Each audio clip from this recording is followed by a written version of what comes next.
They told me they were saving me, but the first thing they took was my life's work, my home. To the world, they painted me as the beloved mother cared for in her golden years. To them, I was just an obstacle, a signature they needed on a dotted line. They never imagined I had one secret left, a quiet rebellion tucked into the lining of an old coat, a weapon they never saw coming.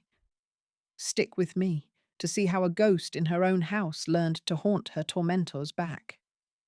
Follow my story, like and share it, and be sure to ring that notification bell because you won't want to miss a single moment of what comes next. My story begins in the oppressive silence that follows a funeral. Not a holy silence, but a heavy, dead air quiet that presses down on you, sucking the sound out of a room. My husband Richard was gone. For 50 years, this house had been his kingdom, every room echoing with his booming laugh, his authoritative footsteps on the oak floors, the sheer force of his presence. He wasn't a cruel man, not in the way people think of cruelty, but he was a man who took up all the space in a room, in a life.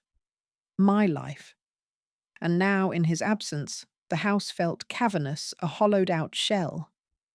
I found myself listening for sounds that were no longer there. My body tensed for a door to open, a voice to call my name. The quiet was a relief, but it was also a reminder, a constant ringing reminder of the void. But the quiet didn't last. It never does. My daughter Amelia and her husband Mark arrived 2 days after the last casserole dish had been returned. They didn't fill the silence. They replaced it with their own brand of noise, a lower frequency of sound full of whispers and carefully chosen words that felt more dangerous than Richard's loudest proclamations. They stood in the living room Richard had designed, the one with the floor-to-ceiling windows overlooking the garden he'd meticulously planned. They looked out of place like actors on the wrong set. Amelia ran her hand over the back of Richard's favourite leather armchair, a gesture that was meant to look sentimental but felt proprietary. "Mom!" She began, her voice pitched to a key of practiced sympathy. "We've been so worried about you." Mark nodded, his hands shoved deep into the pockets of his expensive trousers, rocking back and forth on his heels. He had the kind of easy confidence that comes from never having it truly tested. "This house, Elizabeth," he said, and the use of my first name was a subtle shift, a rebalancing of power, now that Richard was no longer there to enforce the old hierarchy. "It's just too much for one person." "Too much?" I asked. My voice sounded rusty, unused. "It's my home." "Of course it is," Amelia cooed, moving to my side. She placed a hand on my arm. It wasn't the comforting touch of a daughter. It was the steadying grip of a handler. Cool, firm, unwavering. "But it's enormous. The upkeep, the stairs. We want what's best for you. For your own good."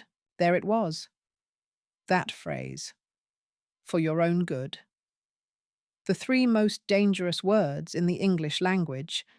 They are the preamble to every cage, every act of control disguised as concern. "Mark and I have been talking."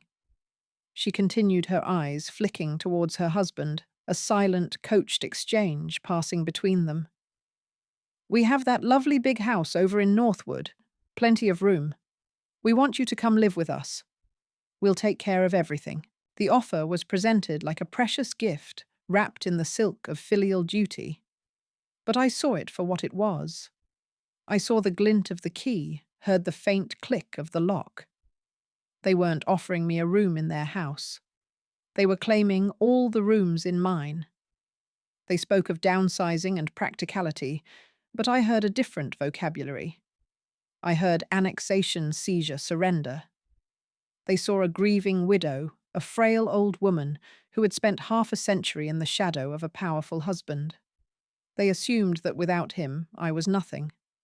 A ship without a captain ready to be towed into whatever port they chose. They saw an asset to be managed, and the first step was to remove me from the board. In that moment, standing in Richard's living room, I felt the cold draft of my future. They weren't inviting me into their life. They were methodically, carefully beginning the process of seizing mine. The move happened in a blur of forced efficiency. They called it consolidating. Mark hired a team of young men who descended on my house with dollies and packing tape. Their casual chatter a jarring intrusion into the somber quiet. Amelia directed them with the precision of a field marshal, pointing at furniture, at boxes of books, at the artifacts of my life. That can go to storage. She'd say, a flick of her wrist, dismissing a lamp Richard and I had bought on our honeymoon. This will keep. That we can donate. I watched from the landing, a spectator at the dismantling of my own existence. My protests were met with patient smiles and placating noises. "Mum, we have to be practical.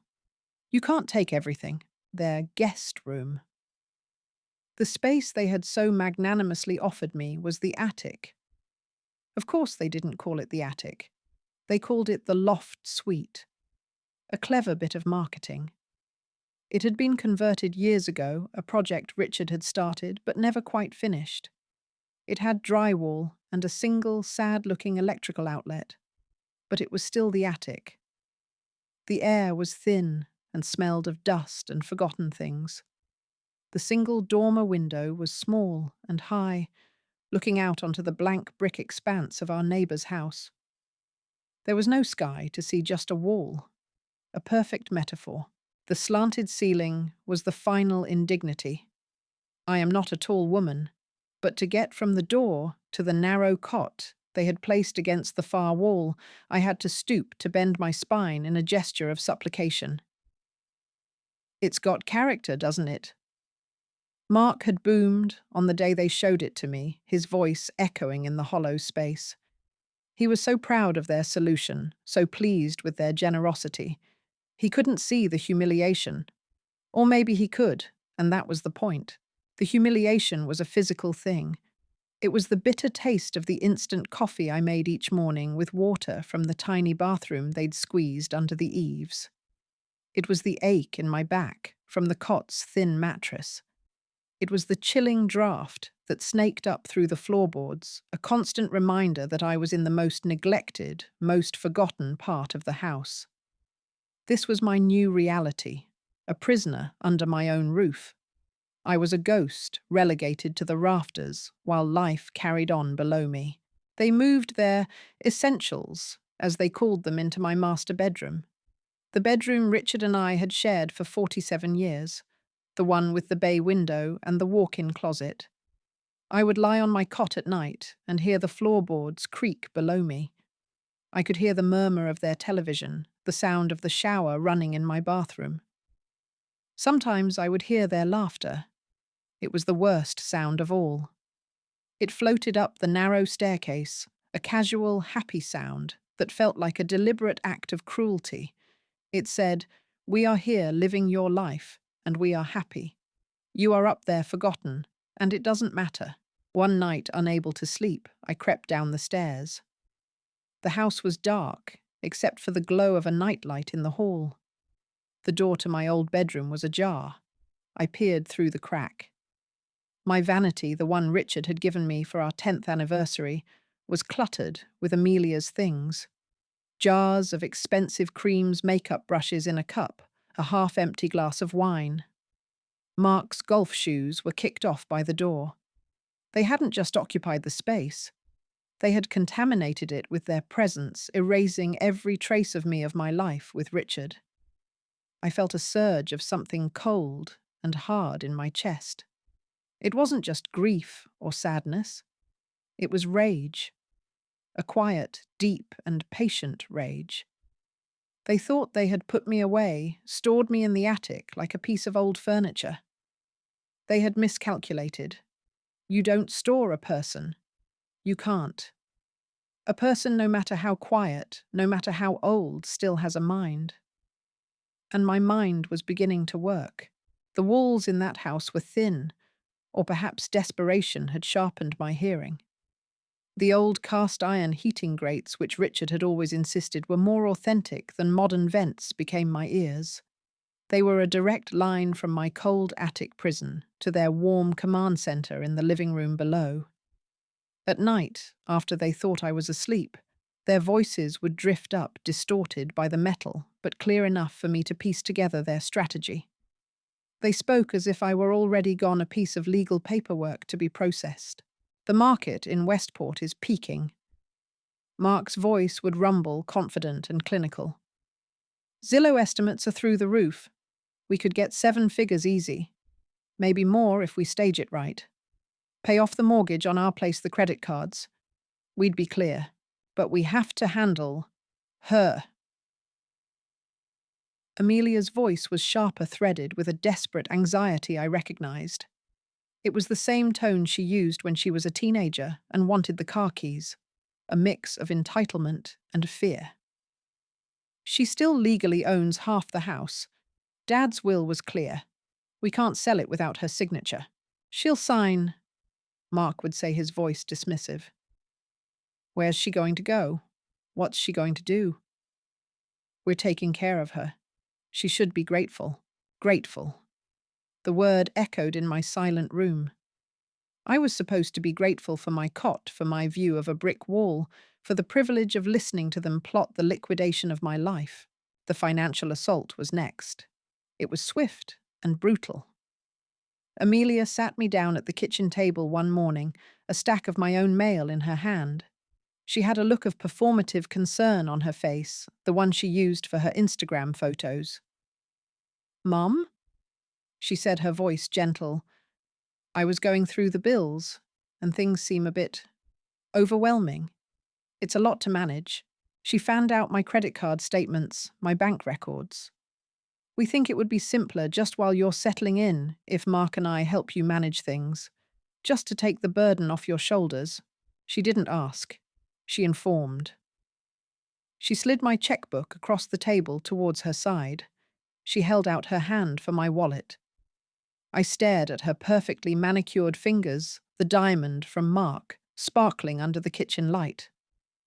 I felt a strange sense of detachment, as if I were watching a scene in a movie. The old me, the woman who had deferred to Richard for 50 years, would have complied without a word. But the woman sitting in that chair, the one who slept in the attic and listened through the vents, hesitated. Amelia. I said, my voice quiet but steady. "I'm perfectly capable of managing my own affairs." Her smile tightened. The mask of the caring daughter slipped for a fraction of a second, and I saw the raw frustration underneath. "Mom, please. Don't be difficult. We're trying to help you. After everything, Dad, well, you're not as young as you used to be.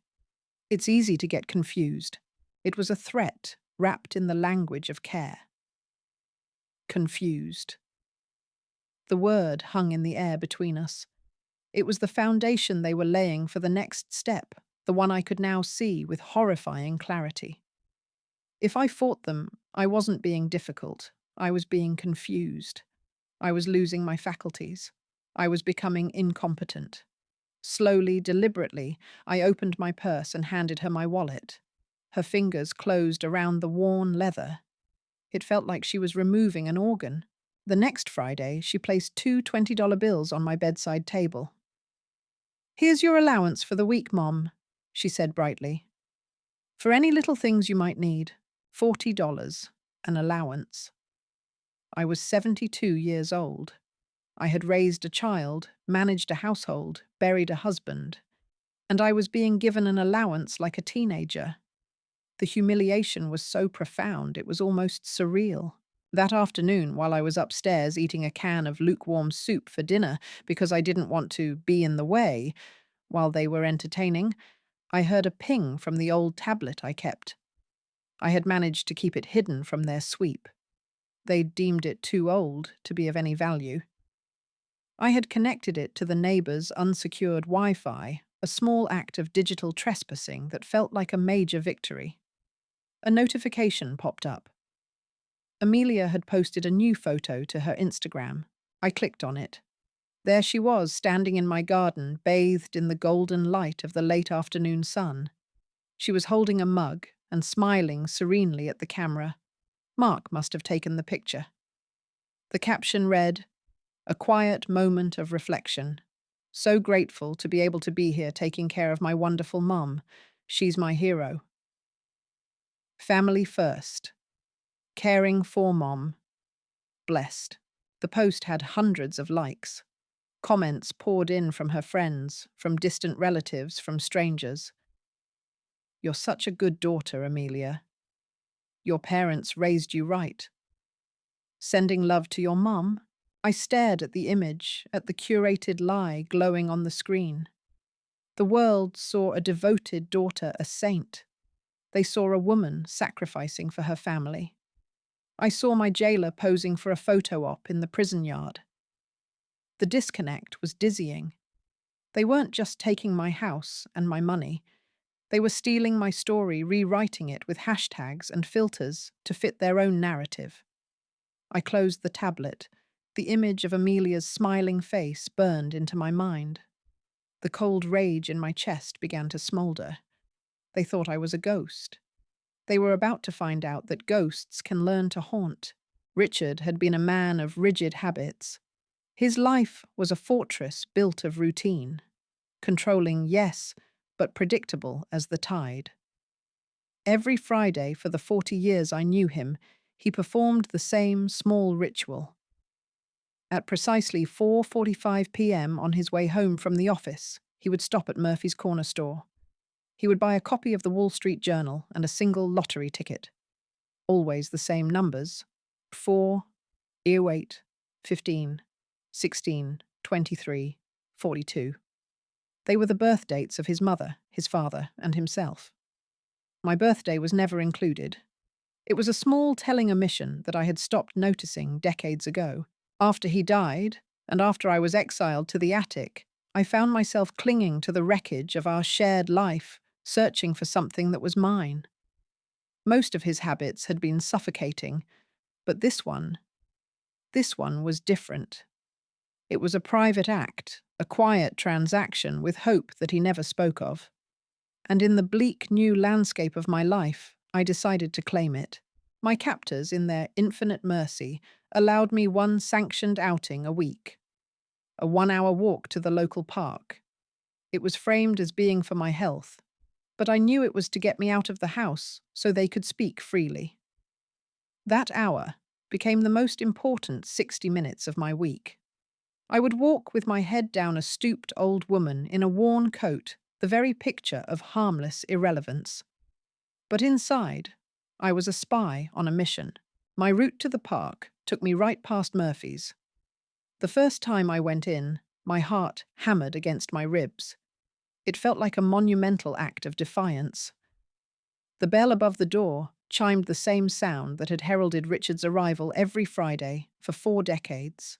Mr. Murphy, a kind man with tired eyes who had run the store since his own father retired, looked up from his newspaper. "Elizabeth," he said, a gentle surprise in his voice. "It's good to see you. I was so sorry to hear about Richard." "Thank you, David," I said, my voice barely a whisper. I bought a bottle of water I didn't need.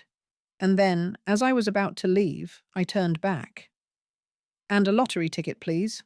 He smiled. "The usual numbers." I froze. Of course he knew. Richard had been doing it for 40 years. "Yes," I managed to say. "The usual." He printed the slip of paper. The familiar sequence of numbers looked back at me. U4, U8, 15, 16, 23, 42. Richard's numbers. But now they were mine. Buying that ticket was my only secret. It was the one thing I did that Amelia and Mark knew nothing about. It wasn't about the money. I never truly expected to win. How could I? The odds were astronomical. No, it was about the act itself. It was about taking one small piece of my life back. It was a flimsy thread connecting me to a past that, for all its flaws, was still a past where I existed as more than a burden. It was a prayer whispered into the void, a $2 act of rebellion. When I got back to the house, I wouldn't go straight up to my attic room. I would linger in the downstairs coat closet under the pretense of hanging up my jacket. My hands would be trembling. With the closet door shut, enveloped in the familiar scent of wool and cedar, I performed my own ritual. My old winter coat, a tweed one that Amelia had repeatedly tried to get me to throw out, had a small tear in the satin lining of the inside pocket. I would carefully fold the small slip of paper until it was no bigger than my thumbnail. Then, with the delicacy of a surgeon, I would push it through the tear deep into the space between the lining and the outer fabric. It joined the others. Each week, a new ticket found its home in the dark, warm space inside my coat. They were my secrets, my hidden arsenal. My $40 weekly allowance was meant to infantilize me, to control me, but I had found a way to use it against them. 2 of those dollars every single week went to this. It was a secret investment in a future I couldn't yet see. Lying on my cot at night, listening to them live my life below, I would think of the small folded pieces of paper hidden in my coat. They were nothing, just paper and ink. But they were my paper, my ink. And in a life that had been stripped down to nothing, they felt like everything. It was a Tuesday, I think. The days had a way of blurring into one another, a uniform grey of quiet meals and long empty hours under the slanted roof of the attic. The house below was a tomb after 9 o'clock, swallowed by the silence that Mark and Amelia seemed to cultivate, as if any sound I made was an intrusion on their grief, or more accurately, an intrusion on their plans. My only rebellion, my only window, was the old tablet Leo had given me for my birthday last year. "So you can watch your garden shows, Grandma." He'd said, his smile genuine, in a way his parents' never was. I didn't watch garden shows. I used its faint glow as a lifeline in the dark. Tonight, the ritual felt heavier than usual. I pulled up the state lottery website, my fingers stiff with cold. The familiar logo loaded, and then the winning numbers blinked onto the screen, sterile and indifferent. 4, 15, 22, 38, 41, and the red Powerball 7. My breath caught in my throat, a sound sharp and tight, like a rope snapping. It couldn't be. It was just a silly habit, a ghost of a ritual I'd shared with Richard. Every week, the same numbers. Our anniversary, our children's birthdays, the street number of our first tiny apartment. Meaningless digits that had become a private language between us. A joke, really. When we win Lizzie, he would say, "We'll buy an island." Now it was just a way to feel him near, to do something he would have done. My heart began a frantic, painful drumming against my ribs. The tablet screen seemed to pulse with the numbers mocking me. It had to be a mistake. A glitch. My old eyes playing tricks on me. I scrambled to the little wicker sewing basket where I kept my treasures, a photo of Richard, a lock of Amelia's baby hair, and a worn copy of a Mary Oliver book of poetry. Tucked inside the cover, where no one would ever look, was the crumpled, flimsy ticket. I smoothed it out on the dusty floor, my hands shaking so violently the numbers blurred. I held the tablet next to it, the light illuminating the cheap printed ink. 4, 15, 22, 38, 41, Powerball, 7. They stared back at me, a perfect, impossible match. The prize amount was listed below in bold, unforgiving print, $227 million. The tablet slipped clattering against the floorboards. The sound was deafening in the silence. I froze, listening for any stirring from downstairs. Nothing. I was alone with this impossible, terrifying truth. It wasn't joy that flooded me. It was sheer, unadulterated terror. A cold wave washed over me, so intense it felt like drowning. This piece of paper wasn't a ticket to freedom. It was a bomb. It was a judgment. In the hands of Amelia and Mark, it would be the ultimate weapon. I could hear their voices already dripping with false concern. "Mother, you see, she's delusional. She has fantasies of winning the lottery. She can't be trusted with her own affairs. It would be the final, irrefutable proof they needed to have me declared incompetent to sign the papers that would turn this attic from a cage of circumstance into a legal prison. They could take the money, lock me away, and tell the world they were doing it for my own good. The world would believe them. Amelia was a master of the narrative, her social media a carefully curated gallery of a devoted daughter caring for her grieving mother. Pictures of us in the garden posed smiling, a post about cherishing these precious moments. It was all a lie, a beautiful glittering facade built to hide the cold reality of my isolation. This ticket could either shatter that facade or reinforce it with iron. For a long, long moment, I considered tearing it into 1,000 pieces, letting the fragments drift down like bitter snow and be swept away with the dust. It would be easier, safer. But then something else stirred within me, something that had been dormant for years, buried under the weight of grief and submission. It was a cold, hard clarity, a shard of ice in the fog. Richard was gone. The life we had built was gone. The daughter I had raised was a stranger who saw me as a burden to be managed. All I had left was this house, these memories, and now, this flimsy piece of paper. It wasn't a fantasy. It was a weapon.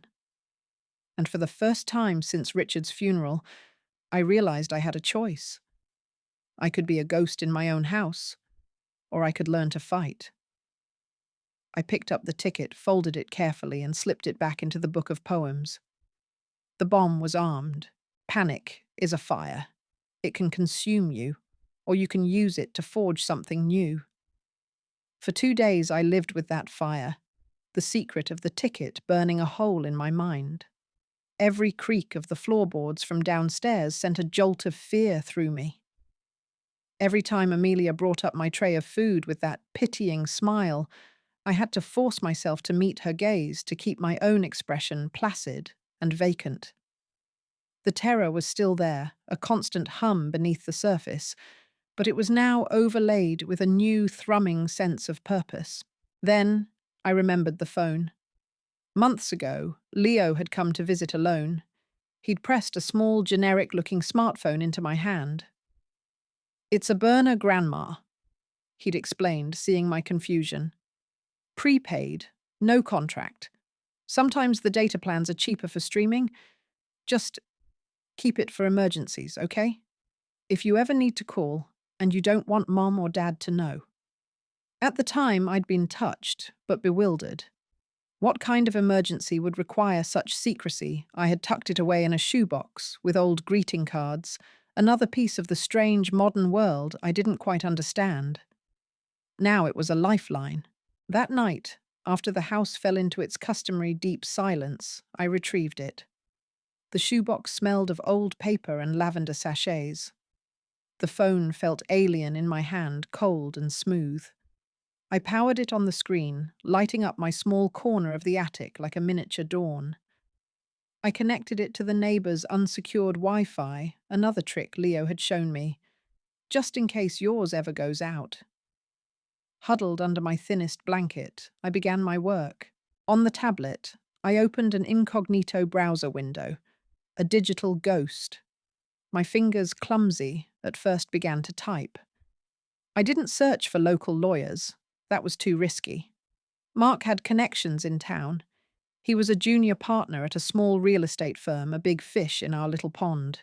He could find things out. I needed distance. I needed a fortress. My search terms were precise. Top-tier estate lawyers, New York. Asset protection from family. Discreet financial legal counsel.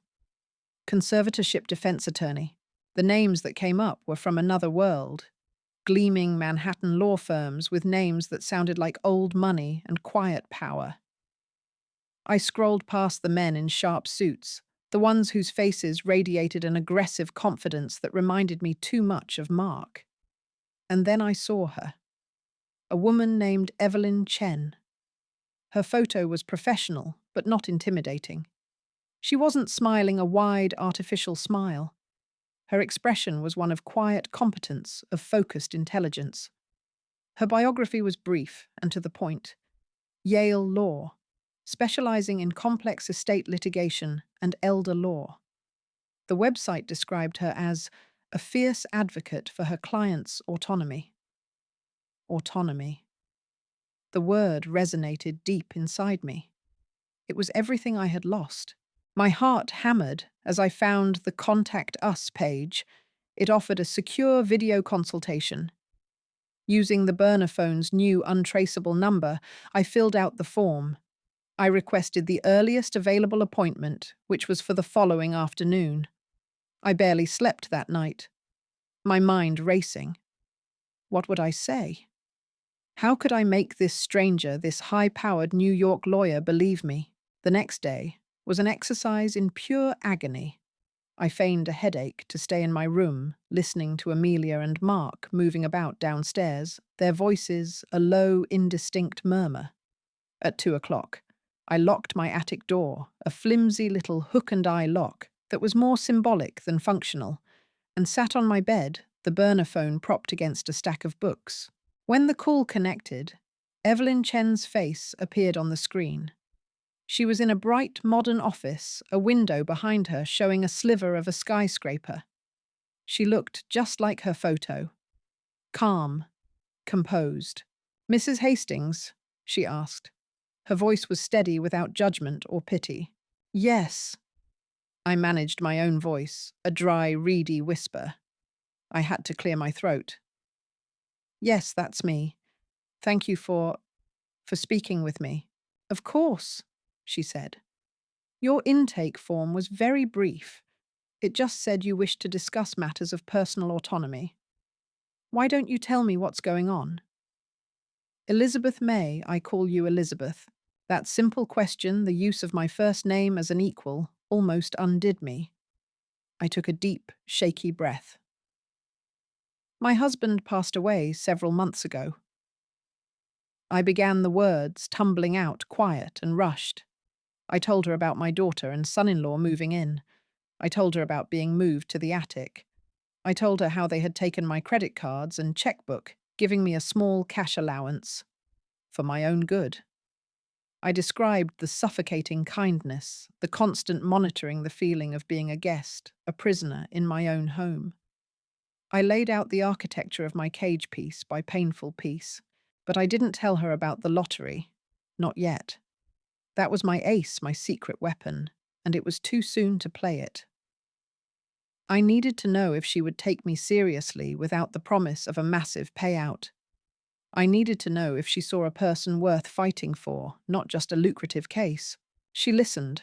She didn't interrupt. She just listened. Her gaze unwavering, her expression thoughtful. When I finished, my voice trailing off, there was a moment of silence. I braced myself for dismissal, for a polite brush-off. "Elizabeth," she said finally, her voice still calm, but with a new edge of steel in it. "What you're describing is a classic, albeit sophisticated case of undue influence and financial elder abuse. They are systematically stripping you of your independence." Tears pricked my eyes. To hear it named, to have my reality validated so clearly and professionally, was like a physical release of pressure. "What do you want to do?" she asked. "I want my life back," I whispered. "I want to make my own decisions. I want to live in my own bedroom. I want to buy my own groceries. I want to be trusted." She nodded slowly. "All right, Elizabeth. We can help you with that. The first step is to establish a clear legal framework to protect you. We'll start by drafting a new ironclad power of attorney, revoking any previous permissions they might have, and putting control squarely back in your hands." She paused. "They will not like that. You need to be prepared for them to fight back." "I know," I said, a flicker of that cold, hard resolve returning. "Good," Evelyn Chen said. "Then let's get to work. I'm sending a secure link to your email for our retainer agreement. From this moment on, you are no longer just a mother or a widow. You are my client, and I protect my clients. The call ended. I sat in the silent attic, the phone warm in my hand. A client. The word echoed in my mind. It was a shield. It was a sword. I was no longer just a victim. I had an advocate. I had a plan. The digital ghost had found her voice. My quiet resolve, my newfound sense of purpose, must have been more transparent than I thought. It was in the small things. I stopped flinching when Mark's voice boomed up the stairs. I started looking Amelia directly in the eye when she spoke to me, my gaze steady instead of downcast. I no longer just accepted the tray of food she brought up. I would ask, "What is it?" Before she set it down, a simple question that was somehow an act of defiance. A week after my consultation with Evelyn, Amelia came up to the attic. She wasn't carrying a tray. She stood in the doorway, her arms crossed her face, a mask of concern that didn't quite reach her eyes. The suspicion there was sharp and cold. "You seem different, Mom." She said, her tone light conversational, but with an undercurrent of interrogation. "You're very quiet, distracted." "I'm just tired, dear," I replied, keeping my voice even. "Are you—" she pressed. "Or is there something else? Are you feeling confused? Forgetting things?" It was a test, a baited hook. I saw it for what it was. "My memory is as good as it ever was, Amelia." I said, my voice firmer than I intended. Her eyes narrowed for a fraction of a second before the concerned mask slipped back into place. "Of course, Mum. I just worry." She left without another word, but I felt a chill snake down my spine. The pieces were moving on the board. She was building her case. The official declaration of war arrived 2 days later. It wasn't loud or dramatic. It was a thick, cream-coloured envelope propped up against the glass of water on my bedside table. My name and address were typed on the front. No stamp. They had opened it, read it, and then delivered it to me like a final notice. My hands trembled as I pulled out the sheaf of papers. The language was dense, filled with legal jargon designed to intimidate and confuse. But certain phrases leaped out at me stark and brutal. Petition for conservatorship. Incapable of making sound financial or medical decisions. Exhibiting signs of cognitive decline and paranoia. A danger to herself and her own financial well-being.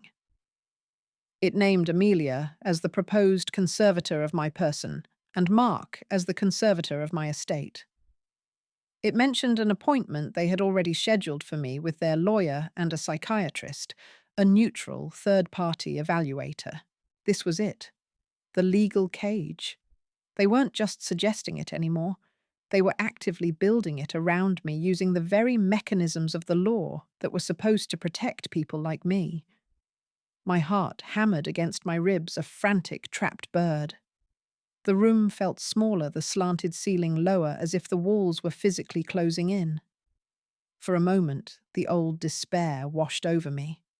How could I fight this, an old woman in an attic, against her successful, well-regarded daughter and son-in-law with their lawyers and their carefully constructed narrative of my decline? I fumbled for the burner phone, my fingers slipping on the smooth surface. I sent a single frantic message to Evelyn Chen's secure portal. They've done it. They filed. Her call came within 10 minutes. Her face on the screen was as calm as ever, but her eyes were sharp, focused. I held up the papers, my hand shaking. I read them. I choked out. They're saying I'm crazy. Elizabeth, breathe. She said, her voice a steady anchor in my sea of panic. I want you to listen to me very carefully. This is a tactic. It's an aggressive, ugly tactic, but it is a common one. It's meant to intimidate you. It's meant to make you feel exactly how you're feeling right now, helpless and terrified. They are trying to scare you into giving up before the fight even begins. But they have a doctor, I said, my voice thin. They'll say I'm incompetent. They have their doctor. she corrected gently. We will get our own evaluation from a forensic psychiatrist who we choose. They have filed a petition. They haven't won anything. This is simply the first move. They've shown their hand, Elizabeth. Now we can plan our counter-move. I took a shaky breath, then another. Her calm was infectious, a balm on my frayed nerves. She was right. This wasn't a sentence. It was an accusation. An opening salvo. What do we do? I asked, the words feeling solid in my mouth for the first time. It was a question of strategy, not of surrender. We fight it. Evelyn said, a small, grim smile touching her lips. They want to put you on trial to judge your state of mind. Fine. We will be prepared. We just need a strategy. We need our own evidence. The first battle was imminent, but I was no longer facing it alone. The conservatorship papers made the lottery ticket feel radioactive. Before it was a secret. Now it was evidence. If they found it, they would twist it into the centerpiece of their case against me. See grandiose delusions, a fantasy of wealth. The book of poems in my sewing basket suddenly felt as secure as a glass box. The attic, my prison, had also been my sanctuary, but now I knew they could and would invade it. Amelia's recent visit proved that. I needed a new hiding place. A place so secure, so unlikely that they would never dream of looking there. I waited until the dead of night, when the house was settled into a deep suburban slumber. The only light was a sliver of moon through the single round window at the far end of the attic. Dust motes danced in the pale beam. I began to search not for a hiding spot, but for a vessel. I pushed aside boxes of old Christmas decorations, the ornaments wrapped in yellowed newspaper from decades past. I ran my hands over steamer trunks, filled with my old winter coats, smelling of mothballs and memory. I felt like a ghost, haunting the museum of my own life, a life that had been packed up and stored away to make room for someone else's. My hand brushed against something heavy and solid, tucked away behind a stack of Richard's old vinyl records, a banker's box. It was thick cardboard sealed with yellowed packing tape that had grown brittle with age. Scrawled across the top, in Richard's familiar decisive handwriting, was a simple label. R. Hastings. Private. Richard's effects. After he died, Mark had helped me sort through his office. He'd been ruthlessly efficient, creating piles for donation and for shredding. I had been too lost in the fog of grief to pay much attention, but I had insisted on keeping a few boxes of his personal papers. Mark had sealed them himself, taping them shut with an air of finality, and hauled them up to the attic. "No need for you to trouble yourself with this old stuff, Elizabeth," he'd said. "It's all just business files." Now a prickle of curiosity, or perhaps it was fate, made me pause. This box was heavier than the others, more substantial. Using the nail file from my sewing kit, I carefully slit the dry tape. It cracked and flaked away. I lifted the stiff cardboard flaps. I don't know what I was expecting. Old stock certificates, maybe. Title deeds. Something of monetary value that would be easy to overlook. The contents were far more intimate. There was no secret fortune, no sentimental keepsakes. The top layer was a neat stack of yellowed letters, bound in a loop of simple twine. Beneath them, filling the rest of the box, was a single heavy book. It was a black leather ledger, the kind accountants used before everything went digital. It felt cool and solid in my hands. I lifted the stack of letters first. They were unsent. The envelopes were addressed in Richard's hand, to names I didn't recognize, with addresses in towns I'd never heard of. I pulled the first letter from its envelope. The paper was thin, almost translucent with age. It began without salutation. "I don't know if I'm writing this for you or for me. A confession isn't a confession until it's heard, I suppose. And God knows I can never let this be heard." My blood ran cold. I opened the ledger. The pages were filled with columns of numbers, dates, and names, all recorded in Richard's meticulous script. It wasn't just business files. This was something else entirely. It was a story, a secret history of our lives written in ink and paper. It was his handwriting, his soul, his sins laid bare on the page. I sat there on the dusty floor of the attic, the moon my only witness with a lottery ticket, worth $227 million in my pocket. And I realized with a certainty that settled deep in my bones that the secret I thought I held, the massive, life-altering secret of my newfound wealth, was nothing. It was a firecracker compared to the dynamite I was holding in my hands. The secrets this box was about to reveal would not just free me. They would burn their entire world to the ground. The dust motes danced in the single beam of light from the bare bulb, a miniature galaxy swirling in the stale, cold air of the attic. They were the only things that moved with any freedom up here. My fingers, stiff from the chill, trembled as I lifted the lid off the metal box. It wasn't rust that held it fast, but the weight of years. The scent that rose to meet me was the smell of forgotten things, brittle paper, dried ink, and the faint, cloying sweetness of my husband's cologne. A ghost trapped in cardboard and steel. I hadn't been looking for this. I'd been searching for a better hiding place for the lottery ticket, a place even more sacrosanct than the lining of my old coat. My hand had brushed against the box, tucked away behind a stack of Richard's old architectural journals. It was a simple accounts box, the kind a small business owner might use. I never knew he had one. He had accountants for everything, polished men in polished shoes who spoke a language of trusts and portfolios I never tried to learn. My heart hammered against my ribs, a frantic bird beating against its cage. This felt like a violation, a transgression against the dead. But Richard was already a ghost, a curated memory my daughter polished daily. The man who had relegated me to this cold room through the instrument of his own child was not the man I had married. Or perhaps he was, and I had simply refused to see it. I lifted out the first item, a ledger. Hard-bound, dark green, its pages filled with Richard's meticulous slanted script. I didn't recognize the format. It wasn't household accounts. I ran my thumb over the edge of the pages. They felt heavy, dense with secrets. Under the ledger was a bundle of letters, tied with a piece of faded twine. They were addressed, but unstamped, unsent.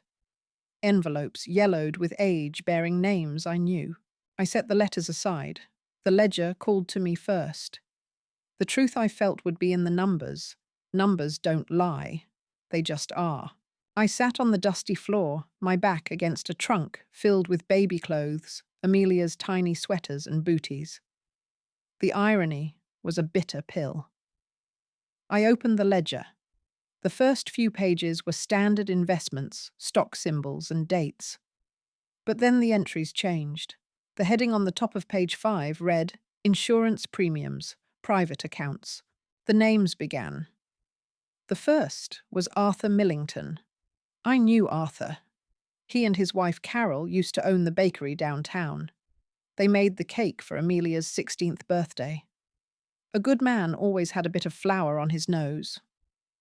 Beside his name was a series of dates and figures payments made to an entity I didn't recognize, Westward Providence Holdings. Below that, another set of entries. Payouts. But they weren't going to the Millingtons. The money was being funneled through a complex series of transactions into another account, one that was used to purchase the land this very house was built on. My breath hitched. It couldn't be.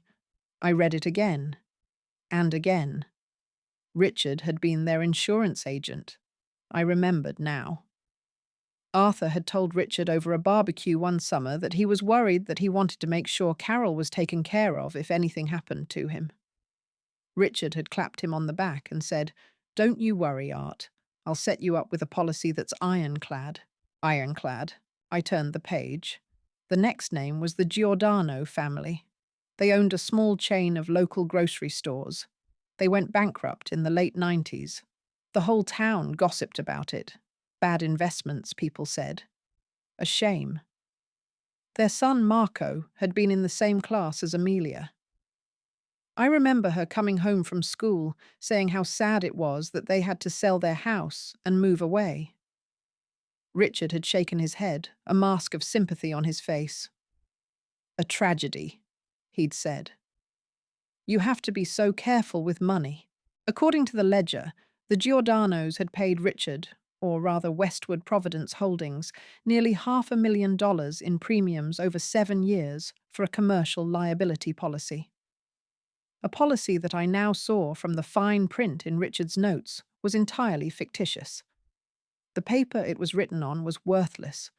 When a supplier had a legitimate claim against them, there was no insurance. There was no safety net. The money was gone.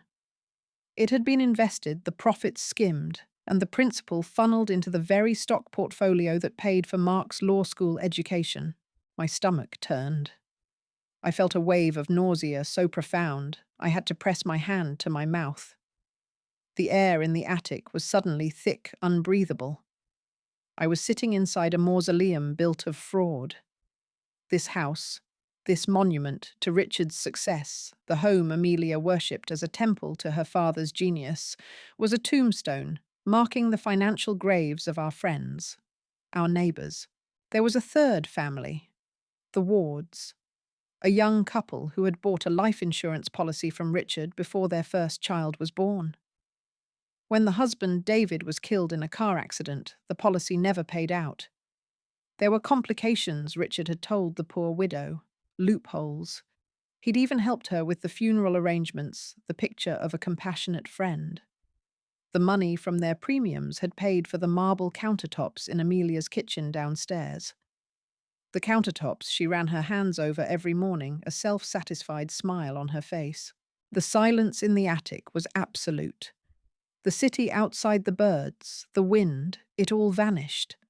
There was only the sound of my own blood roaring in my ears and the scratching of my fingernail against the brittle page. He had been a predator, a sophisticated, charming predator who wore a suit and tie and was lauded as a pillar of the community. The man my daughter saw as a giant. With trembling hands, I untied the twine around the letters. They were confessionals, unsent apologies to the ghosts he had created. I opened the one addressed to Arthur Millington. The ink was slightly smeared as if by a damp hand. Jot, if you are ever reading this, it means I am either dead or have been found out. There are no words to express the chasm of my guilt. Your trust was a gift, and I used it as a weapon against you. The policy was a lie, all of it.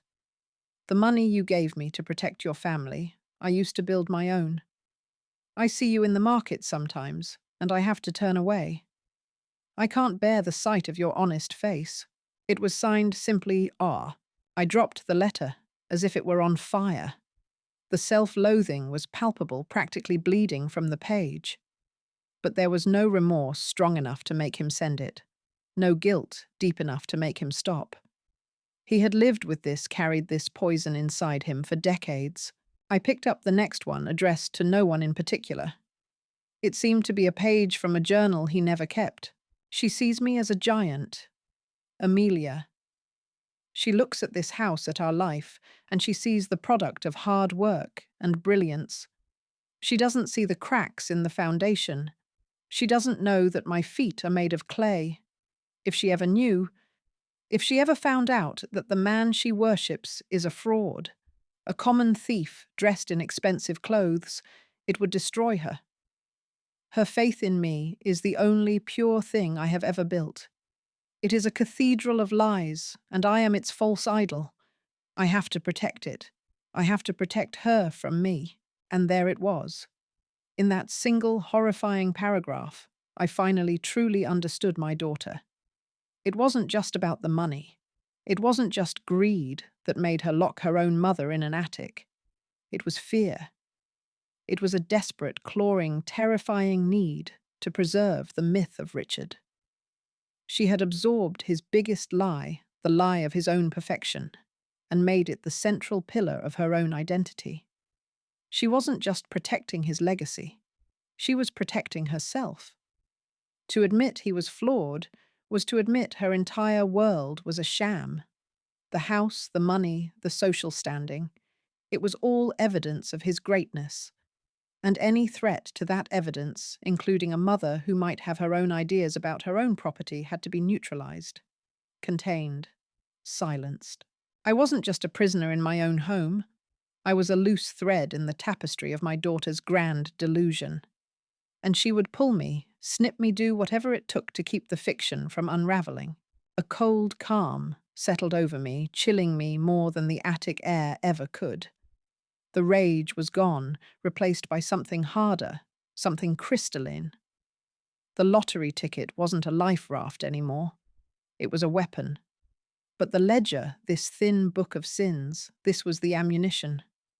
Richard, in his cowardice, had left behind the very tools I needed to dismantle his kingdom, and in doing so, to free myself. I carefully placed the ledger and the letters back in the box, pushed it deep into the shadows, and stood up.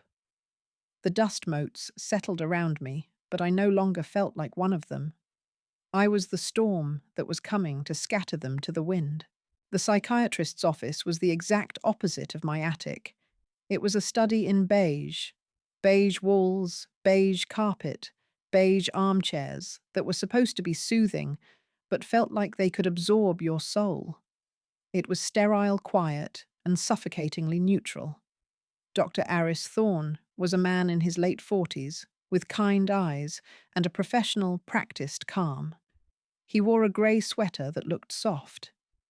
Everything about the room about him was designed to put one at ease, to encourage openness. It was a carefully constructed stage, and I knew my role. Amelia and Mark had dropped me off their faces, a mask of concerned solicitude. "Just be honest," Mom Amelia had said, squeezing my arm a little too tightly. "Dr. Thorne is here to help." Her eyes, however, held a different message. They were hard, glittering with a mixture of triumph and warning. "One wrong move," they said. "One word about money, one hint of defiance, and you're done." They thought this was the final checkmate, the independent medical evaluation that would provide the legal justification for the conservatorship. They saw me as a collection of symptoms, forgetful, frail, confused. An easy mark for a psychiatrist's checklist. They had no idea I was armed. So, Elizabeth Dr. Thorne began, his voice gentle. He had a notepad on his lap, but he wasn't writing yet. He was just watching me, establishing a rapport. "Your daughter and son-in-law are concerned about you. They say you've been withdrawn since your husband's passing." I met his gaze directly. I didn't fidget. I didn't look away. I let a small, sad smile touch my lips. It wasn't entirely fake. I was sad, just not for the reasons he thought. Richard's death was a profound loss, I said, my voice steady. I chose my words with the care of a poet. "We were married for 42 years. The silence he left behind is a very loud thing." He nodded, his expression full of empathy. "Of course. Grief affects us all in different ways. Amelia mentioned you seem to be having some trouble managing your affairs." Here it was, the opening gambit, the question of competence.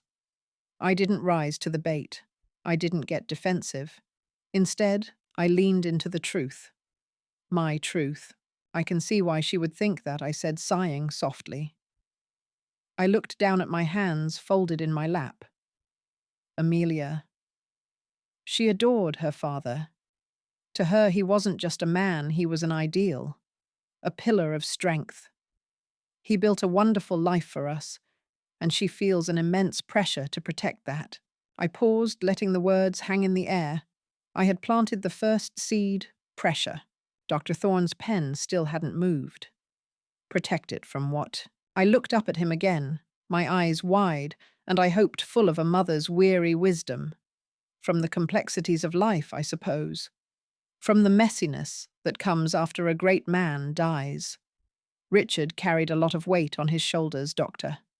He was a private man. He built this incredible business, this legacy, but it took a toll on him. He kept his worries to himself. The stress he was under, especially in his final years. I don't think Amelia ever saw it. She only saw the success. I was weaving a new narrative. Not a lie, but a carefully edited version of the truth. Richard was under stress. The stress of being a fraud. I was painting a picture not of a criminal, but of a stoic, burdened patriarch. It sounds like you believe Amelia has a somewhat glorified image of her father, Dr. Thorne prompted. She has always needed him to be perfect, I said, my voice dropping to a near whisper. And now that he's gone, she's taken it upon herself to be the guardian of that perfection. His legacy. I think her grief is manifesting as an obsessive need for control. I looked at him as if sharing a difficult but necessary insight. She wants to control the house, the finances, me, because it's the only way she knows how to manage her own fear. The fear that the world her father built might be more complicated, more fragile than she ever knew. I saw a flicker of something in his eyes. Understanding. I wasn't the irrational one. I was the lucid one, the one with insight into the family's psychological dynamics. I was describing a classic grief response. It was textbook. And it was all true, just not the whole truth. So when she says you're being resistant to her help, he said finally, picking up his pen, you see it as a reaction to her attempt to control you. I see it as a symptom of her pain, I corrected him gently. She's trying to hold everything together so tightly that nothing can fall apart. She thinks selling the house and managing my money is protecting me.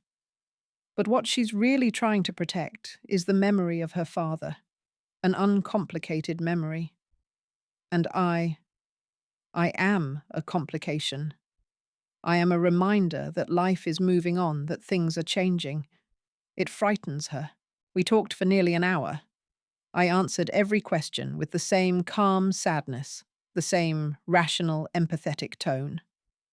I spoke of my life with Richard, the good parts, and the hinted-at shadows. I never once raised my voice. I never accused Amelia of greed or cruelty. I framed her as a daughter lost in grief and terror, clinging to the only anchor she's ever known, the myth of her perfect father. I was articulate. I was reasonable. I was, by any clinical definition, completely and utterly competent. I was, as he would later write in his report, remarkably resilient. When the session ended, Dr. Thorne shook my hand. Thank you for your honesty, Elizabeth. It's been very illuminating. Amelia and Mark were waiting in the lobby, looking impatient. Mark was scrolling through his phone, his brow furrowed. Amelia was pacing a small circuit on the beige carpet. Her smile when she saw me was brittle. How did it go, Mom? It was fine, dear, I said, patting her arm. The doctor was a very nice man. The call came 2 days later. I was in the kitchen making myself a cup of tea when I heard Amelia shriek in her downstairs office. It wasn't a shriek of joy. It was a sound of pure, strangled rage. Mark's voice followed low and furious. I couldn't make out the words, just the percussive, angry rhythm of them. I crept to the top of the servants' staircase, the one they never used, and listened. No grounds whatsoever, Mark was shouting into his phone. I presumed he was talking to their lawyer. What do you mean, fully competent? Did you see the report? She charmed him. The old woman played him like a fiddle. There was a pause. What do you mean she painted Amelia as controlling, due to grief? That's preposterous. She's the one who's losing her mind. He called her remarkably resilient. Mark's voice cracked on the last 2 words, a mixture of fury and disbelief. This is a disaster. What are our options now? Nothing. We have to wait for her to demonstrate a clear inability to manage her affairs. By the time that happens, she could do anything. She could burn the money, she could give it away. I heard a thud like a fist hitting a desk. Then Amelia's voice sharp and venomous. I knew we should have used Dr. Jennings. This is what we get for trying to look impartial. She manipulated him, my own mother. She sat in that office and she lied, and she made me look like the monster. She didn't lie. Amy Mark's voice was grim. That's the genius of it. She told him a story, and he bought it. We've lost. For now. This isn't over, Amelia hissed. This is my father's house. This is my legacy. I will not let that frail, manipulative old woman take it away from me. If she wants a war, she'll get one. I backed away from the stairs, a slow smile spreading across my face. It wasn't a happy smile. It was the smile of a general who had just won a key strategic battle. They had underestimated me. They saw a frail old woman, a relic to be managed. They didn't see the keeper of the truth, the woman who had spent 2 days memorizing every entry in Richard's ledger of sins. I had won this round not with anger, but with their own weapons, psychology, and manipulation. The war was far from over, but for the first time since Richard's death, I was no longer on the defensive. I was on the attack, and they had no idea what I was truly capable of. The victory from the doctor's visit was a fragile thing. The air in the house grew thick and poisonous in the days that followed. Amelia and Mark moved around me with a forced, brittle politeness that was far more menacing than their open anger had been. Their whispers stopped when I entered a room. Their smiles were thin, sharp slits in their faces. They were watching me, waiting for me to make a mistake, to give them the ammunition they needed for their next assault. I was a prisoner, on parole, still confined to the attic, still living on my $40 allowance, but now I was a prisoner they were afraid of. My quiet trips to the attic to consult the ledger, my hushed pre-dawn phone calls with Evelyn Chen on my secret phone, they became operations of immense risk. I felt like a spy in my own home, every creak of the floorboards a potential betrayal. Their anger was a constant low-frequency hum that vibrated through the house, making my teeth ache. It was Leo who felt the change most acutely.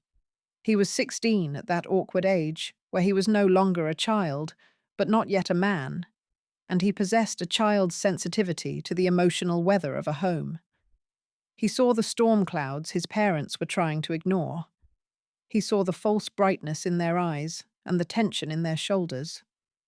He saw me, his quiet, sidelined grandmother, suddenly become the epicenter of a silent earthquake. He found me in the garden one afternoon. It was the only place I felt I could breathe. I was kneeling, pulling weeds from around the base of Richard's prize-winning roses, my hands deep in the cool, dark earth. It was one of the few chores they still allowed me to do. They saw it as a harmless hobby for a doddering old woman. They didn't understand that my hands in the dirt felt like the only real thing left. Grandma, I looked up. Leo was standing there, his hands shoved in his pockets, his shoulders hunched. He had my husband's dark hair, but my eyes a detail Amelia always found irritating. Leo, honey, you're home from school early. Practice was cancelled, he said. He kicked at a loose stone on the path. He didn't look at me. Can I ask you something? Of course. I sat back on my heels, wiping a smear of dirt from my cheek. He took a deep breath. What's really going on? He finally met my gaze, and his eyes were full of a confusion that was painful to see. Mom and Dad are weird, weirder than usual. They're angry all the time, but they're trying to pretend they're not. And they're angry at you. My heart constricted. This was the collateral damage, the innocent bystander caught in the crossfire. Families go through difficult times after someone passes away. I began offering the same platitude I had offered the world. He cut me off, shaking his head. No, it's not that. It's something else. They're scared. He hesitated, then the words came out in a rush. I know it's wrong, but I was paying a bill for Mom online and I looked at the credit card statements. They're in trouble, Grandma. Big trouble. They're drowning in debt. Is that why they're trying to sell the house so fast? There it was. A piece of the puzzle I hadn't even known was missing. Of course, it wasn't just about protecting a fantasy legacy. It was about cold, hard cash. They had been living beyond their means, likely for years, propped up by the illusion of Richard's wealth. An illusion they were now desperate to convert into liquid assets before their own world collapsed. Their greed had a name: desperation. I looked into my grandson's face. In his eyes, I saw none of the grasping ambition that burned in his mother's, none of the weak-willed complicity I saw in his father. I saw genuine concern. I saw love untainted by calculations of inheritance or status. He was just a boy worried about his family, a boy who knew something was deeply wrong. Evelyn's voice echoed in my head. Trust no one, Elizabeth. Not until the pieces are in place. It was a terrible risk. If I told him anything and he went to his parents, they would have the perfect weapon. See, Doctor, she's paranoid, filling our son's head with lies. They could twist it, use him against me. But then I looked at Leo again, at the honest worry etched on his young face. This was Richard's grandson, my grandson. He deserved more than a life built on a foundation of lies and shame. He was the future of this family, and if that future was to have any integrity, it had to start now. I couldn't bear the thought of him hating me for what was coming, for the storm I was about to unleash. He needed to understand. I made a decision. It was a gamble, the biggest one I'd taken, yet bigger, even than dialing Evelyn Chen's number. Leo, I said, my voice low and serious. I patted the stone bench beside the rose bushes. Come sit with me. He sat, his posture still tense, waiting. I took a deep, steadying breath. I would not tell him about the lottery. That was my ace, my final, unplayable card. But I could give him a piece of the other truth, a piece he could hold on to. Your grandfather, I began carefully, was a very successful man, but he was also very complicated. He left behind some complicated business dealings. Leo's brow furrowed. Complicated how? He made investments. He handled money for people. And he wasn't always as careful as he should have been. He made some mistakes. Big ones. I chose the word mistakes deliberately. It was softer than crimes, more palatable for a boy who had worshipped his grandfather. Your parents? Your mother? She knows this, and she's afraid that if these mistakes come to light, it will damage his reputation, tarnish his memory. I looked out over the garden, the beautiful, meticulously kept facade. They want to sell the house, quickly, settle the estate, and put it all behind them. They think that's the best way to protect him, to protect the family. Leo was silent for a long time, processing this. So, you don't want to sell the house? Oh, the house will be sold. Leo, I said, turning to face him fully. It has to be. But I need to make sure it's done for the right reasons. There were people who were hurt by your grandfather's mistakes. I feel a responsibility to them. I need to make sure the right thing is done. I was framing my fight, not as a personal battle for freedom, but as a moral crusade for justice. It was also true. The two had become inextricably linked. So you're not fighting with them? He asked, a hint of hope in his voice. No, sweetheart, I said, and reached out to take his hand. His skin was warm. I'm not fighting against them. I'm fighting for something more important. I'm fighting for the truth. I saw the understanding dawn in his eyes. It wasn't a complete picture, but it was enough. He saw a conflict, not of greed, but of principle. He saw his grandmother not as a confused old woman, but as a person with a purpose, a mission he could respect. He squeezed my hand. What can I do? He whispered. How can I help? A wave of relief washed over me, so powerful it almost brought me to my tears. I hadn't made a mistake. I had gained an ally. The only ally I had in this house. You can help by being my eyes and ears, I said. Just watch. Listen. Don't let them know we've talked. And most importantly, trust me. No matter what you hear them say about me, no matter how angry they get, you have to trust that I am doing what's right. He nodded, his expression solemn, now the gravity of the secret settling onto his young shoulders. I trust you, Grandma. He stood up, looking taller than he had a few minutes before.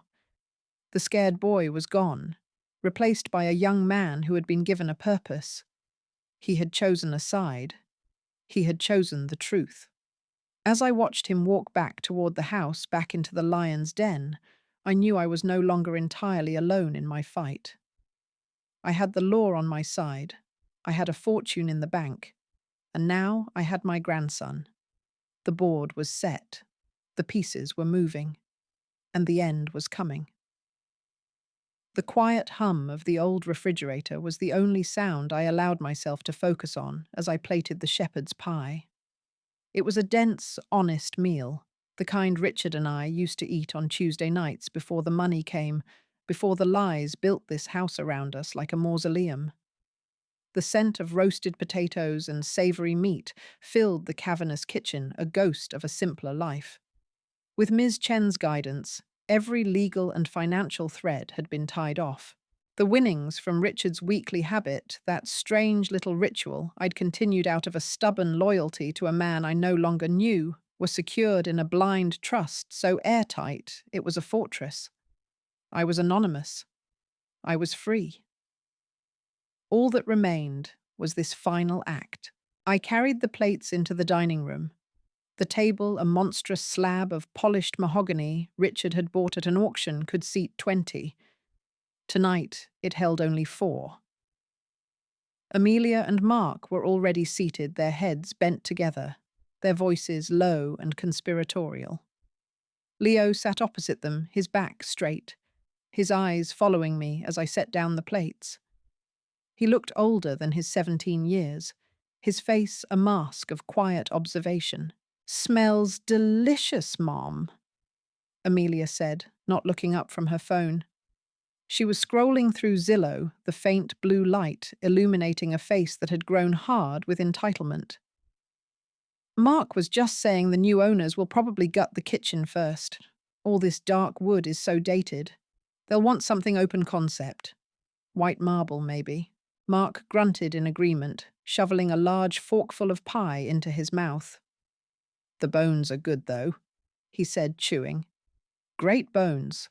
My guy says we can list it high. The market's softening, but a property this size in this location? It's a legacy listing. My commission on this alone will be life-changing. We could finally get that place in Aspen." He looked at Amelia, a greedy glint in his eye. "Imagine New Year's on the slopes, instead of in this dusty old relic." They spoke of the house as if it were a carcass, its meat and value to be picked clean and sold for parts. They didn't see the years etched into the walls, the ghosts of laughter and arguments, the silent weight of secrets. To them, it was just an asset, an inheritance they had decided was already theirs. I watched them, a strange calm settling over me. The rage that had simmered for months had cooled into something solid and sharp, like a shard of ice in my heart. This wasn't a family dinner. It was a deposition, and I was the star witness. "Leo, you're quiet tonight," I said, turning to my grandson. He shrugged, pushing a piece of carrot around his plate with his fork. "Just thinking." "About what?" He finally met my gaze, and in his eyes I saw the reflection of my own unease. "About what happens next. What happens next is we sell this place and finally get to live." Mark cut in, oblivious. "Your grandmother can get a nice manageable condo. We'll find one with a great nursing staff on site. Make sure she's taken care of." The phrase hung in the air. Taken care of. The same words they'd used to move me into the attic, to take my credit cards to dole out my life to me in $40 weekly increments. Amelia finally put her phone down, adopting the patient, condescending tone she reserved for me and for her followers on Instagram when she posted about the sacred duty of caring for an aging parent. It's for the best, Mother. This house is too much for you. The upkeep, the memories, it's a burden. We're freeing you from it. She was so practiced, so fluent in the language of benevolent control. She truly believed her own performance. She had posted a photo of us just last week, a selfie taken in the garden. She'd angled the camera to hide the peeling paint on the shed and the exhaustion in my eyes. The caption was a masterclass in manipulation. Cherishing these quiet moments with my amazing mother. Family is everything. Family, first. Elder care, Eugene, blessed. It had garnered over 1,000 likes. At home, she barely spoke to me, unless it was to ask if I'd remembered to turn off a light. Is that what you think you're doing, Amelia? I asked, my voice dangerously soft. Freeing me. She blinked, taken aback by my directness. Of course. We love you. We just want what's best. What's best for who? Leo asked, his voice cutting through the pretense. Mark shot him a warning look. Leo, eat your dinner. This is adult business. I think it's my business. Leo said, his eyes fixed on me. It's Grandma's house, and she's not capable of managing it anymore. Amelia said, her tone sharpening. The velvet glove was slipping. We've been over this. The doctor himself said she's fragile. The doctor said I was perfectly competent. I corrected her gently. He said my distress was likely situational, caused by, and I believe his exact words were, a controlling and infantilizing home environment. A flush crept up Amelia's neck. Mark shifted uncomfortably in his chair. They had coached me before. That appointment told me what to say, what not to say, to ensure the outcome they wanted. They never imagined I had already had my own private consultation armed with Miss Chen's advice and a clear understanding of their strategy. Well, that's just one opinion, Mark muttered, reaching for the wine bottle. He topped up his glass, and Amelia's, but not mine. I no longer drank. I needed my mind clear. They returned to their planning, their voices a low buzz of square footage and closing costs. They talked about staging the house, putting my furniture, Richard's furniture, into storage. They debated whether to replace the carpets before listing. It was surreal listening to them design my erasure from my own life. I let them talk. I wanted to hear the full scope of their entitlement, the sheer depth of their disrespect. Each word was another nail in the coffin of the family I thought I had. I thought of Ms. Chen's voice on the phone, calm and steely. Let them expose themselves, Elizabeth.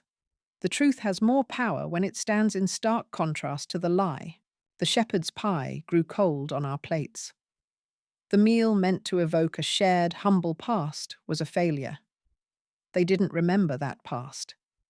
They had long since rewritten it into a narrative of inevitable wealth and status, a story in which Richard was a brilliant businessman, and they were his deserving heirs.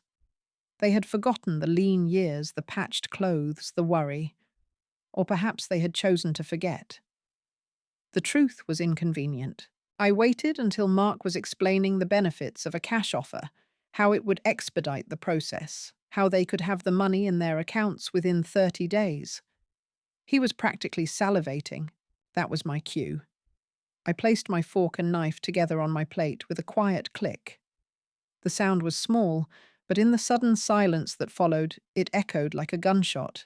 3 pairs of eyes turned to me.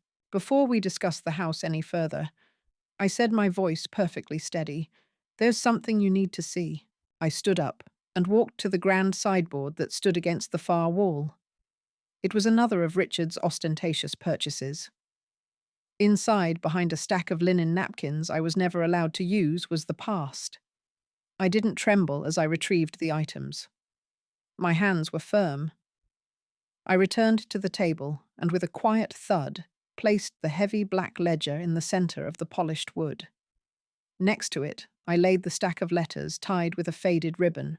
This, I said, looking directly at Amelia, is your father's true legacy. Her face, which had been animated with plans for her new life, went slack. She stared at the ledger, her brow furrowed in confusion. Then her eyes fell on the letters, and a flicker of recognition, of pure, cold dread, passed through them. She knew his handwriting, that elegant, sloping script he was so proud of. "What is this?" She whispered, her hand hovering over the letters, but not daring to touch them. "This," I said, tapping the cover of the ledger, "is a record of every family your father destroyed to build this one." Mark let out a short, dismissive laugh. "What are you talking about? Richard was a respected insurance investor. He was brilliant. He was a con man." I said the words, falling like stones into a deep well. A very sophisticated one, but a con man nonetheless. I opened the ledger. The pages were filled with Richard's meticulous script. Names, dates, policy numbers, payout amounts. And next to them, in a separate column, were different numbers. Smaller numbers. I didn't need to read them aloud. I had memorized the story they told. He ran what's called a premium diversion scheme. I explained, my voice as calm as a newsreader's. He'd sell legitimate-looking life and property insurance policies to small business owners, working-class families, people who trusted him. He'd collect their premiums, but he never actually purchased the policies from the underwriter. He just kept the money. I looked around the opulent dining room.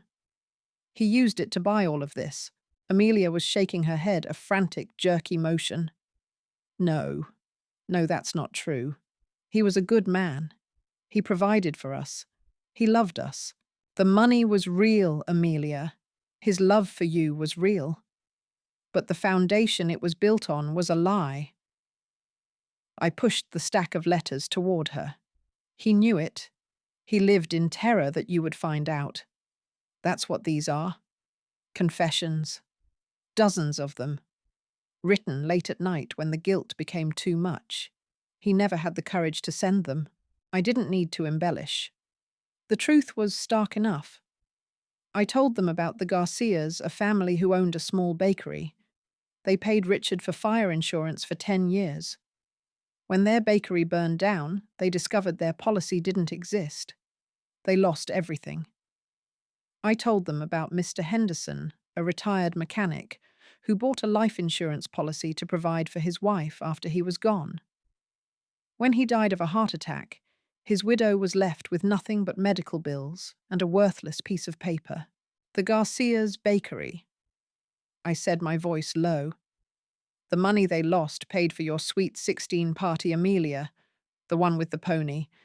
Mr. Henderson's premiums, they paid for Mark's first semester of law school. Mark's face had gone a sickly greenish white. He wasn't looking at me. He was staring at the ledger as if it were a venomous snake. The lawyer in him was frantically connecting the dots, calculating statutes of limitations, potential criminal and civil liability. He wasn't thinking about the victims. He was thinking about himself. This is insane. Amelia choked out her eyes, welling with tears of denial, not sympathy. You're making this up. It's part of your dementia. You're trying to tarnish his memory. His memory is already tarnished, I said. He did it himself, one lie at a time. I'm just turning on the lights. I took a deep breath. This was the moment. The house.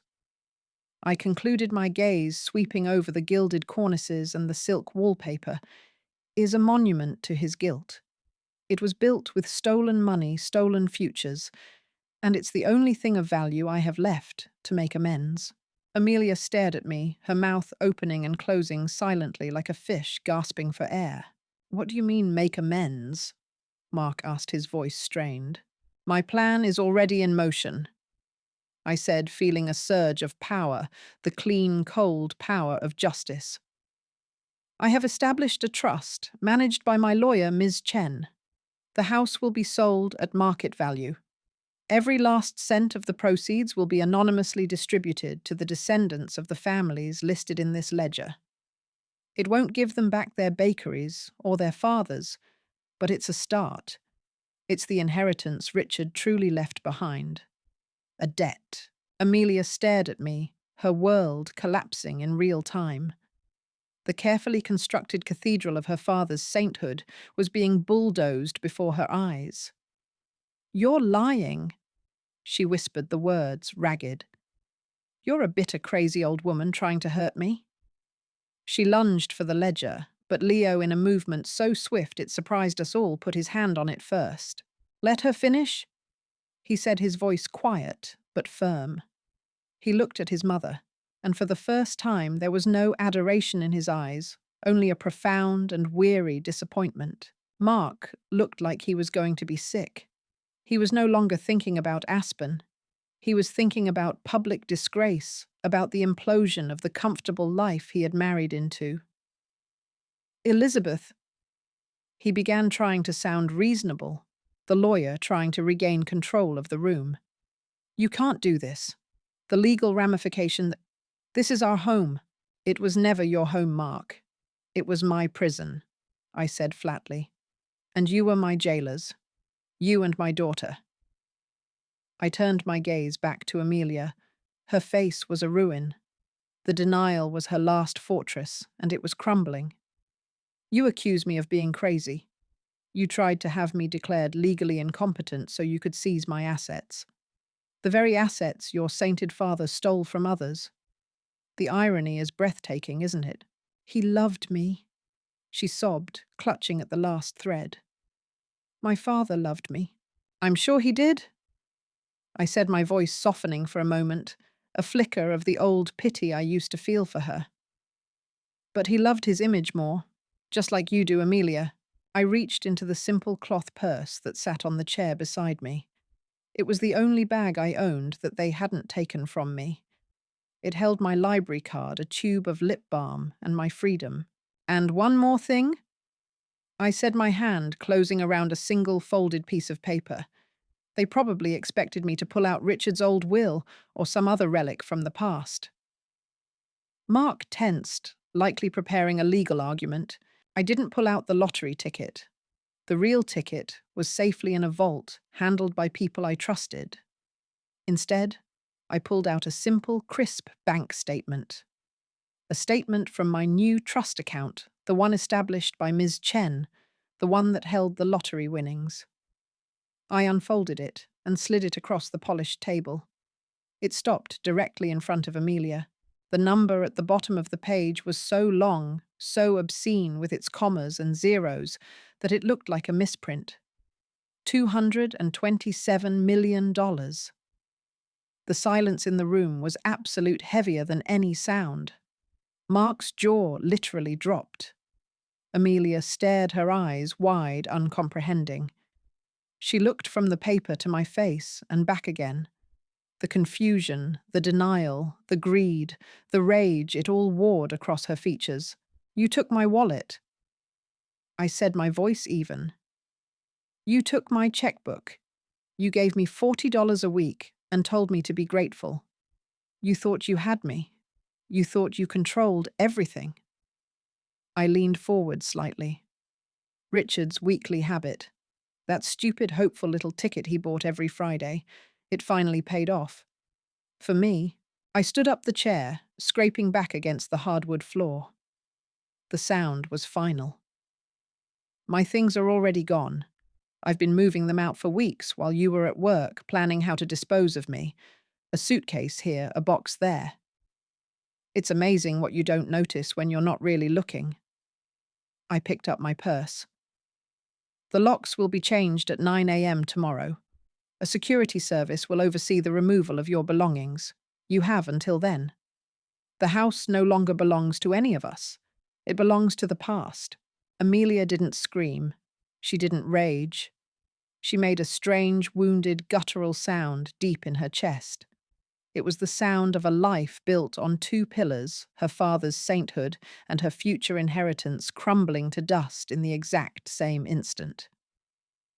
She stared at the bank statement, then at the ledger, then at me. Her face a mask of utter devastation.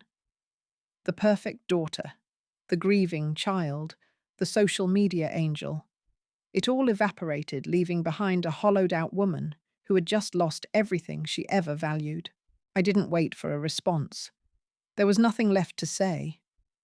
I turned my back on them, on my daughter, on my son-in-law, on the suffocating weight of that house, and I walked away. I didn't look back. I could feel Leo's eyes on me, but I couldn't face him, not yet.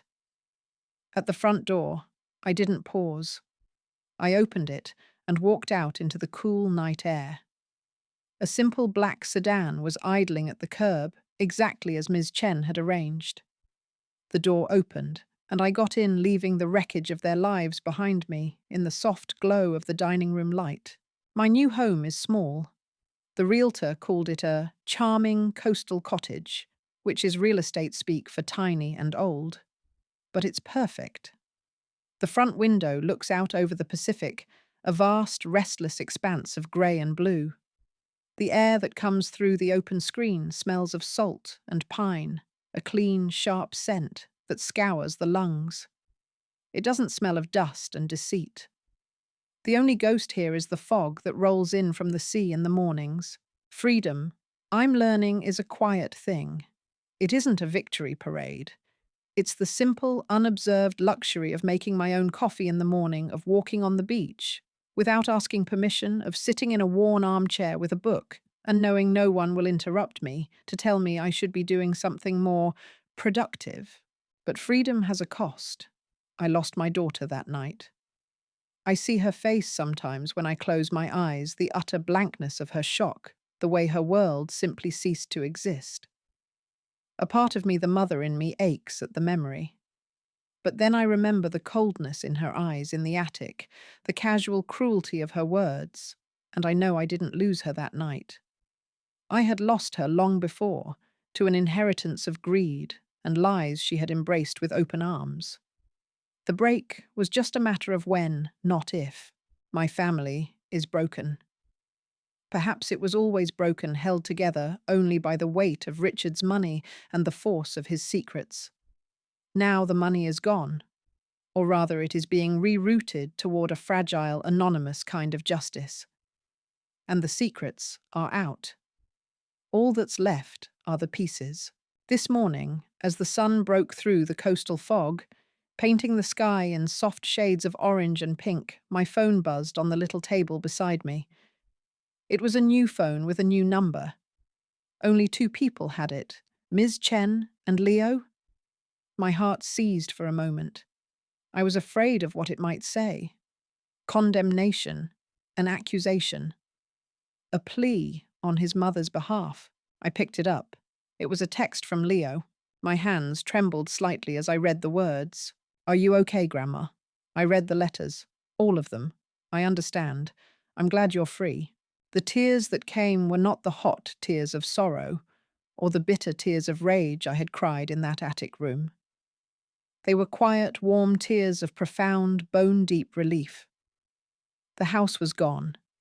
The money was a tool, not a prize. My daughter was a stranger. But my grandson, my beautiful, quiet grandson, still saw me. He had looked into the abyss of his family's past and had chosen the truth. My family was broken. But one piece, the most important piece, had been saved. And for the first time in a lifetime, as I sat there watching the waves crash and retreat in their endless, patient rhythm against the shore, I felt whole. My story is about finding a voice. When you've been silenced for so long, you've forgotten the sound of it. It's a reminder that it's never too late to reclaim your own narrative, to tear down the walls someone else has built around you. What's one small act of rebellion you've ever committed to reclaim a piece of your own story? Share it in the comments below. Your voice, your story, it matters.